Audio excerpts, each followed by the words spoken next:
नमस्कार, मैं रोशन हूँ।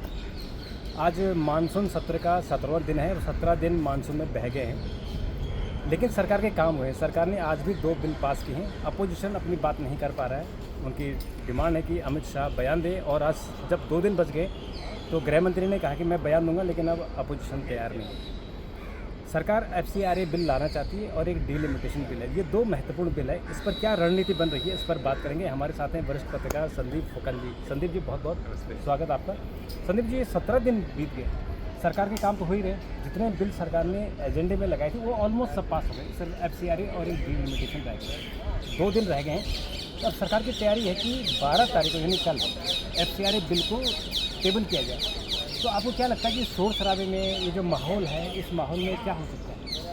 नहीं, देखिए, मेरे ख्याल से सरकार और विपक्ष की बातचीत इस पे हो चुकी है। विपक्ष ने कहा था कि जिस फॉर्म में, जिस अंदाज में सरकार ने FCRA को लाया है, वो कतई उनको मंजूर नहीं है। तो विपक्ष ने कहा आप इसे वापस ले लो और फिर दोबारा से नए बिल लाओ। उनको कुछ ऐसे ख़ास प्रोविज़न से दिक्कत थी जो मैं आपको आगे समझाऊंगा। लेकिन सरकार शायद उस पर इतना राज़ी नहीं है। उनका कहना है कि ऐसा करते हैं कि आप इसे एक जॉइंट पार्लियामेंट्री कमेटी में भेज दीजिए और वहाँ से डिस्कस करें। हाँ, वो जॉइंट जो संयुक्त संसदीय कमेटी है, वो अपना उसमें सभी पॉलिटिकल पार्टियां होती हैं। हाँ, उसमें सब पॉलिटिकल पार्टियाँ होती हैं। उसमें आप मंथन कीजिए, उसमें फिर आप अपना व्यू रखिए, उसके बाद हम देखेंगे। देखिए, ये कोई आसान बिल नहीं है। किस मुद्दे पे लोगों को दिक्कत है, एक खासा जो हमें समझ में आया, जो बाकी जो हमने बात की कि कई सारे क्रिश्चियन ऑर्गेनाइजेशंस, केरल के MPs, ये सब लोग, जो गृह मंत्री हैं अमित शाह जी, उनसे मिले भी। उनके सामने उन्होंने अपनी केस भी आर्ग्यू किया कि क्यों ऐसा नहीं होना चाहिए। मेन जो मुझे समझ में आया, जो कंटेंशन है, देखिए ये बिल किस चीज़ का है। ये बिल ये फॉरेन जो कंट्रीब्यूशन आता है उसको रेगुलेट करने, FCRA foreign contribution regulatory act.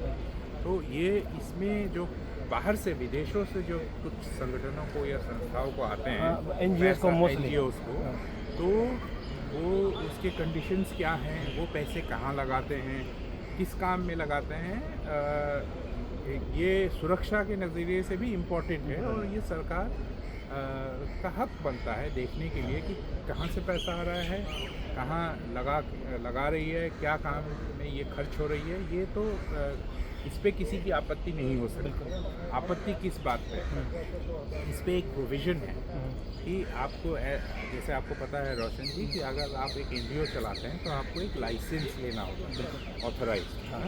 FCRA जैसे अथॉरिटी बनेगी, हाँ, और वो लाइसेंस देगा। कोई अगर मान लीजिए कोई मैं संस्था चला रहा हूँ और मेरे संस्था में कोई बाहर विदेश से पैसा भेजना चाहे, तो मैं उसे नहीं एक्सेप्ट कर सकता। मैं तभी एक्सेप्ट कर सकता हूँ अगर मेरे पास वो परमिशन है, वो लाइसेंस है। तो वो, और उसको सरकार आपका काम का मुआयना करके उसको रिन्यू करती रहती है।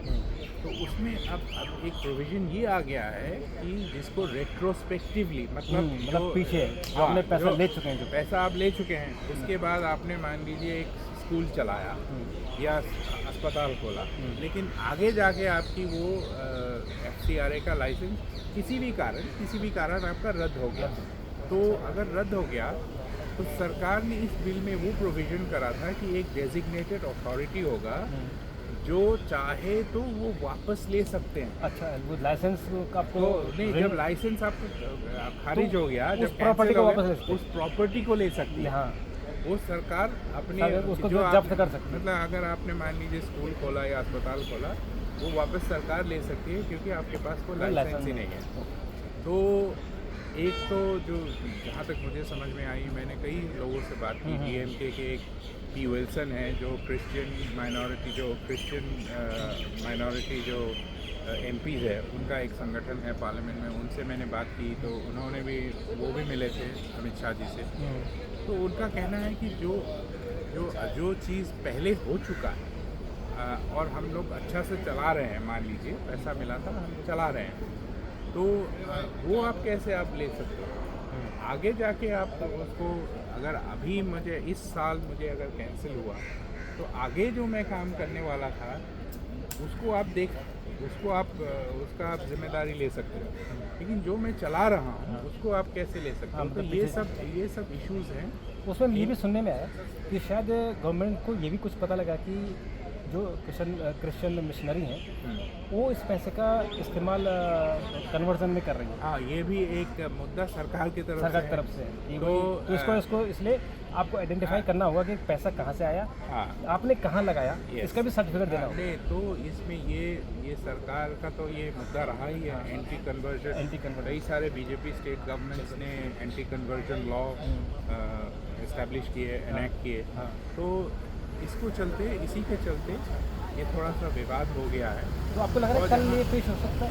हाँ, ये मेरे ख्याल से जहाँ तक मुझे पता है कि सरकार संयुक्त संसदीय JPC को समिति जेपीसी को डालने के लिए तैयार हो गई है और शायद ये कल चला भी जाए। चला भी जाए। लेकिन अब इसमें जो बड़ा मुद्दा ये बनेगा कि गृह मंत्री सदन में आ नहीं रहे हैं, ये बिल गृह मंत्री का है, गृह मंत्री के जितने भी बिल हैं वो एमओएस वो नित्यानंद राय जी कर रहे हैं। हाँ। आज भी बड़ी आलोचना की लोगों ने, हाँ। कि जो सांसद एक विपक्ष के, कि गृह मंत्री क्यों नहीं आ रहे, गृह मंत्री का बिल है, गृह मंत्री के नाम से एमओएस को आप क्यों करा रहे हैं? तो गृह मंत्री आए और जो दिल्ली का जो जंतर मंतर जो उनका डेमोस्ट्रेशन था स्टूडेंट्स का, उस पर बयान दे। हालांकि सरकार ने अब कहा है कि हम तैयार हैं बयान देने के लिए। नहीं, लेकिन बयान नहीं, मैं आपको इसमें थोड़ा सा संशोधन करना चाहूँगा। सरकार ने ये नहीं कहा कि वो जंतर मंतर में जो हुआ उस पर बयान दें। हाँ। उन्होंने कहा कि हम तैयार हैं कि भारत में जहाँ कहीं भी ऐसे छात्रों का जो प्रोटेस्ट हुए हैं, हाँ। और उस पे जो कार्रवाई हुई है उस पे एक पूरी चर्चा हो, उसका जवाब गृह मंत्री देंगे। लेकिन चर्चा तो हो नहीं रही है। नहीं चर्चा, लेकिन इसमें एक और बात है। बात ऐसी है कि ये इनका क्या डिमांड है? इनका डिमांड सिर्फ एक ही है कि जंतर मंतर में 20 जुलाई जंतर मंतर से, हाँ, जो चलो संसद जो मार्च था उस पे लाठीचार्ज, सिर्फ लाठी नहीं, जो लाठी शॉक बैटन, हाँ, जो इलेक्ट्रिक से शॉक लगा के जो पैलेट गन में मारा, पैलेट गन और कील लगाए हुए जो ये वो भी, इनके ऑर्डर किसने दिए? हाँ, और बिहार में AK-47 लेके घूम रहा था। हाँ, बिहार वाला इशू भी उन्होंने रेज किया। तो ये ऑपोजिशन का कहना था कि हमें कोई जनरल टॉपिक पे नहीं चाहिए, क्योंकि देखिए उस पे अगर जनरल टॉपिक पे जाएगा तो ऑपोजिशन भी फंसेगी। हाँ, तो फिर तो क्योंकि कई सालों के मुद्दे उठेंगे। कई झारखंड का मुद्दा है, कई साल तो छोड़िए, कल का मुद्दा है झारखंड का। झारखंड का और बीजेपी के सांसदों ने ये कोशिश भी करी घेरने के लिए राहुल गांधी को, कि लेकिन राहुल गांधी इस मामले में थोड़े से तेज निकले। उन्होंने कहा सरकार किसी की भी हो, अगर स्टूडेंट पे अगर ये लाठी चली है और टीयर गैस लिए, हम इसका घोर आलोचना करते हैं। We condemn it, we do not support it. वो ये एग्जैक्टली ये कल उस प्रेस कॉन्फ्रेंस में हम थे, इसमें वो उन्होंने ये कहा। तो एक हिसाब से थोड़ा ब्लंट किया, लेकिन बात साफ है कि ये पहली दफ़ा ऐसा नहीं हुआ है। और जो जैसे आपने कहा कि पुरानी सारी जो स्टूडेंट प्रोटेस्ट और पुलिस की रिएक्शन, ये सब निकलेगी। अभी बहुत दूर की बात नहीं है। रोशन भी आप और हम दोनों उस टाइम रिपोर्टिंग करते थे, जो रामदेव की सपोर्टर्स थे रामलीला मैदान में, कितनी बर्बरतापूर्ण यही दिल्ली पुलिस ने पीटा था। और उनको जो है कि सरकार थी, और रात को 12 बजे के बाद, और उनको जो है महिलाओं के कपड़े पहन के भागना पड़ा था। अच्छा, डिलिमिटेशन बिल को लेकर क्या है? क्या सरकार के पास नंबर हो गए पूरे? जहाँ तक मेरी जानकारी है वो हो चुके हैं। शरद पवार ने मिठाई खा ली? नहीं, शरद पवार जी का तो कहना था कि वो महाराष्ट्र के काम से मिले हैं। हाँ, लेकिन खबर सुप्रिया सुले के साथ जो मीटिंग हुई है उन्होंने तो, लेकिन जहाँ तक मुझे पता है कि 8 सांसद हैं एनसीपी शरद पवार गुट का, वो सारे देंगे। डीएमके के 22 हैं, वो देंगे, तैयार हो गए। हाँ, और फिर 20 तृणमूल के वो पहले हैं ही, वो एनडीए में शामिल हो चुके हैं। तो देखिए, डीएमके ने अभी तक अपना वो स्पष्ट नहीं किया है, पर उन्होंने इंडिकेशन, उन्होंने कहा है कि हम वो देख के करेंगे।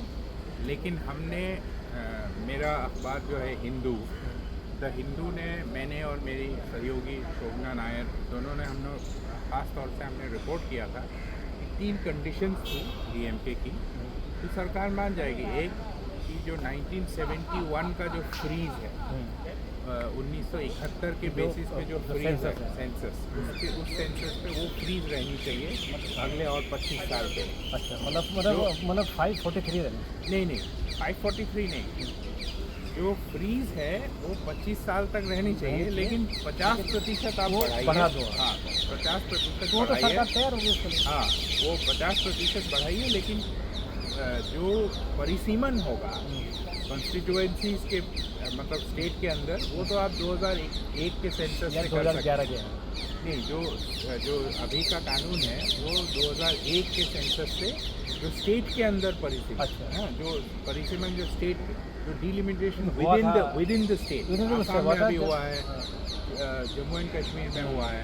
हाँ, लेकिन जो बाकी फ्रीज 1971 की रहेगी, और जो सूची है स्टेटों की वो उनको देना है। अच्छा, इसका मतलब ये कि इसमें भी ऑलमोस्ट, लेकिन ये कंस्टिट्यूशन ये सरकार के लिए बहुत दिक्कत वाली दिक्कत बात नहीं है, लेकिन ये चूँकि कंस्टिट्यूशन अमेंडमेंट है तो हाउस में ऑर्डर चाहिए, शांति हाँ, चाहिए। सही तो है। शांति के लिए सरकार शायद स्पेशल सेशन बुलाने की। ऐसा देखिए, मैंने खुद बात की थी किरेन रिजिजू से, जो संसदीय कार्य मंत्री हैं। उन्होंने कहा था कि अभी कोई ऐसा प्रपोजल नहीं है, लेकिन आपको भी पता है रोशन जी, हमें भी पता है कि पार्लियामेंट की जो है ना वो वीक और डेज में बदलती है, घंटों में भी बदल सकती है बदलती है, स्थिति। और बैक डोर से बातचीत कुछ और बैक चलती है। चैनल की बात चलती है। तो उन्होंने वो अधिकृत तौर पर उन्होंने कहा ऐसे कोई प्रपोजल नहीं है, लेकिन मुझे लगता है कि अमित शाह जी इस बिल के लिए नंबर्स जो जुटाने हैं, जो